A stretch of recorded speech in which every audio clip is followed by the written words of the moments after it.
I've seen things you people wouldn't believe.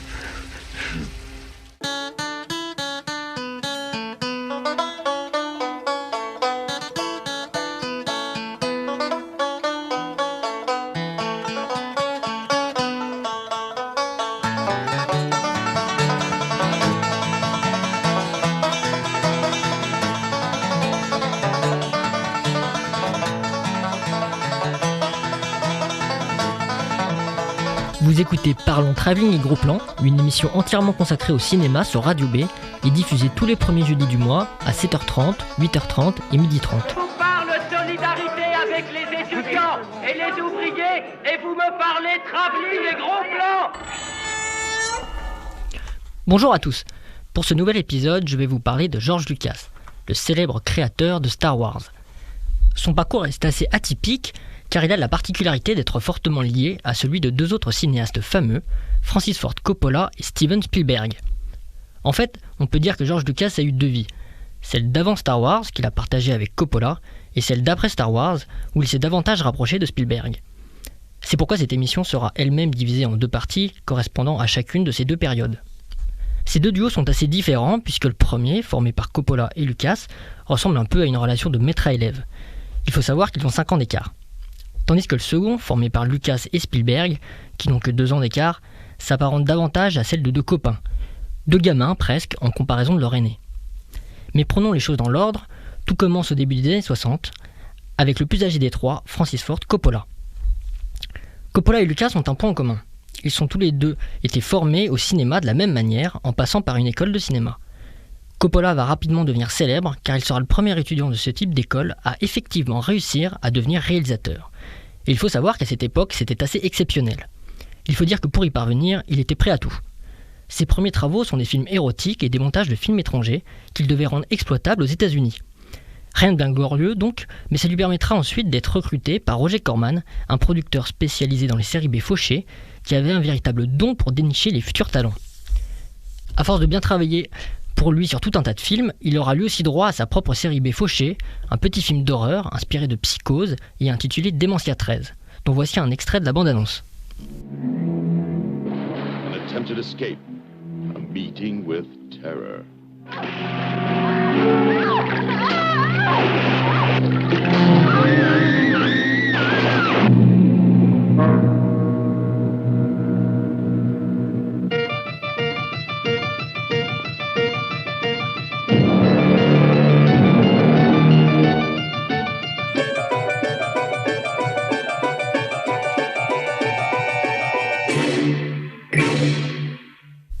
Alors ce premier film n'est pas très intéressant, mais peu importe.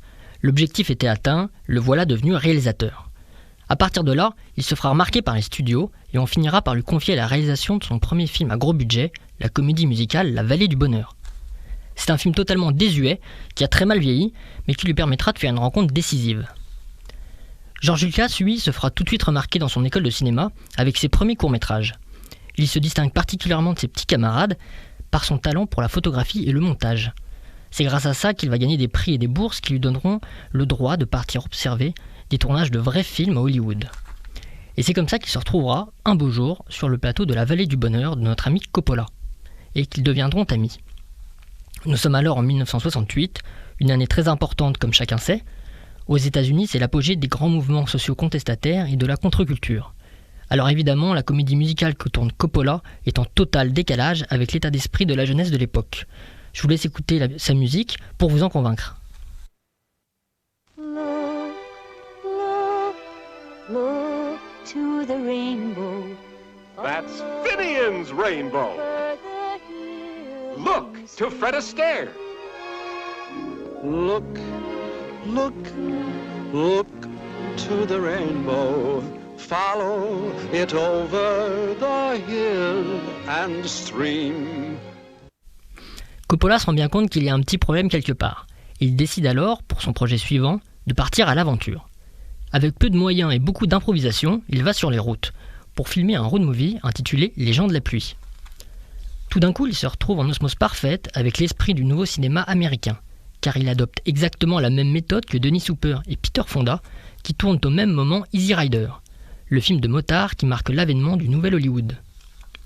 Lucas va suivre Coppola sur ce tournage, mais ils ne vont pas se contenter de tourner un film dans l'air du temps. Ce sont des ambitieux. Ils lancent également leur propre société de production qu'ils nommeront American Zoetrope pour pouvoir créer leurs films librement. Coppola en est le patron, Lucas le numéro 2, et ils sont entourés de toute une bande d'artistes. Ils s'installent à San Francisco pour être loin des grands studios de Los Angeles. Mais en réalité, ils ne sont pas tout à fait libres. Ils sont en partenariat avec le grand studio Warner Bros, qui doit se charger de la distribution des films en salle et qui contribue au financement des futurs projets. Le premier d'entre eux sera le premier film de George Lucas, THX 1138, qui mettra dès le début leur rêve en péril.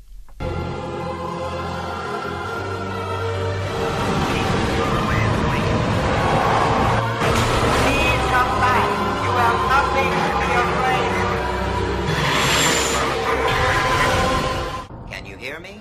Stay calm. Everything will be all right. THX 1138.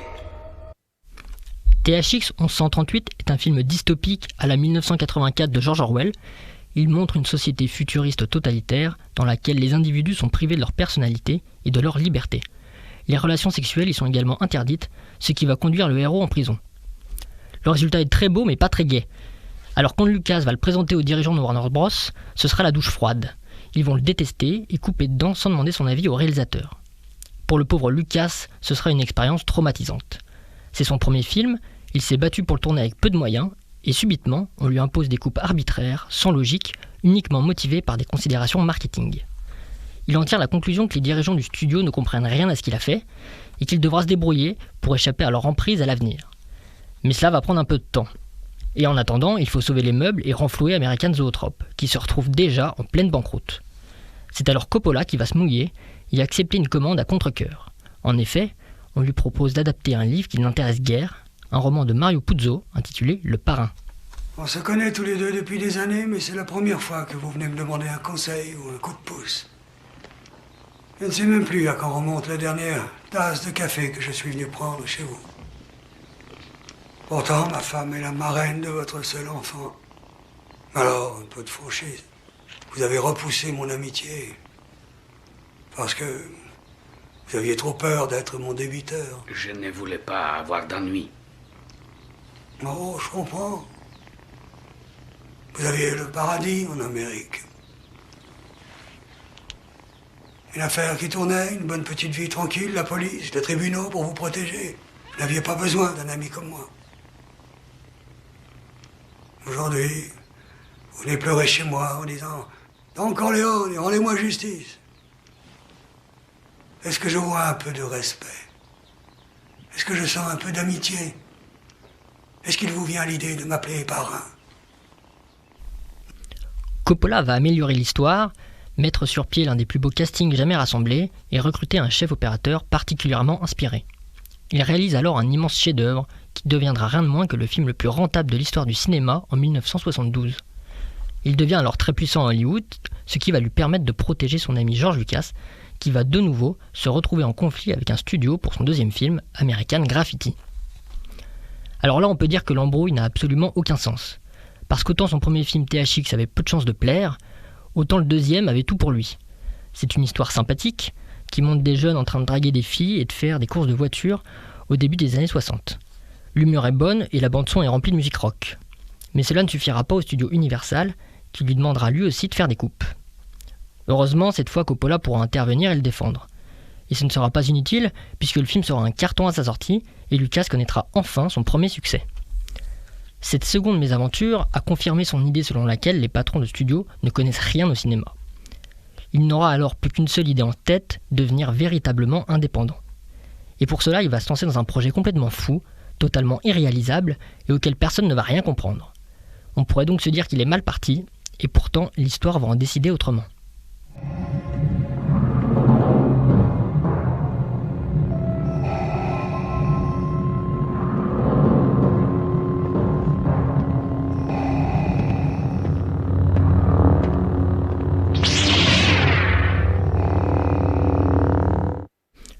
Mais avant de poursuivre l'histoire trépidante du jeune Lucas, revenons au troisième personnage de cette histoire qu'il ne faudrait pas oublier.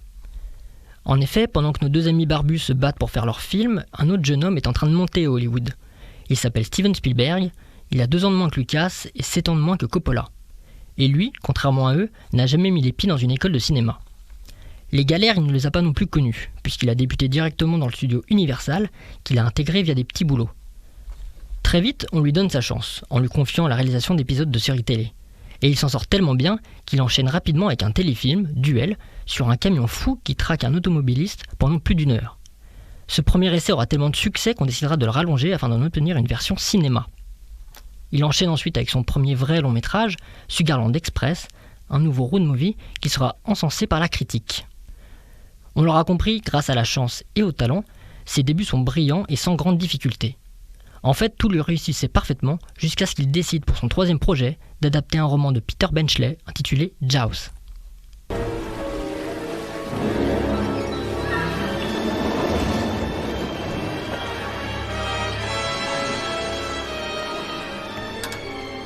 Ça, c'est un 6 mètres.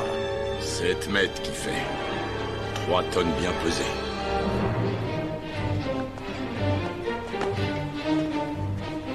Il nous faudrait un plus gros bateau, non? Non. Il nous faut de l'huile de coude. Qu'est-ce qu'on peut faire? Par ici, Martin, j'ai besoin de vous. Nous sommes alors en 1975.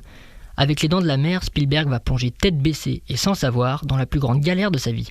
Et cela pour une raison simple. Contrairement à ce qu'auraient fait la plupart des réalisateurs de l'époque, il décide non pas de tourner son film dans les grands bassins de son confortable studio, mais de le filmer en décor naturel, c'est-à-dire en pleine mer. Un choix totalement inconscient sur le plan logistique, mais qui sera sans doute le meilleur de toute sa vie. On embarque alors dans le premier tournage catastrophe de cette histoire, et vous le verrez, ce ne sera pas le dernier, car chacun aura le sien. Le scénario sera sans cesse réécrit, la météo sera mauvaise, les images en mer très complexes à obtenir, et bien sûr le requin mécanique ne fonctionnera pas. Un tournage absolument infernal qui aurait dû conduire au pire. Mais finalement, surprise, il connaîtra un énorme triomphe au box-office, dépassant même celui du Parrain. Un retournement de situation spectaculaire que George Lucas va lui aussi connaître 2 ans plus tard, avec son étrange projet intitulé La Guerre des Étoiles. Somewhere in space, this may all be happening right now. 20th Century Fox and George Lucas, the man who brought you American Graffiti, now bring you an adventure unlike anything on your planet. Star Wars. Here they come.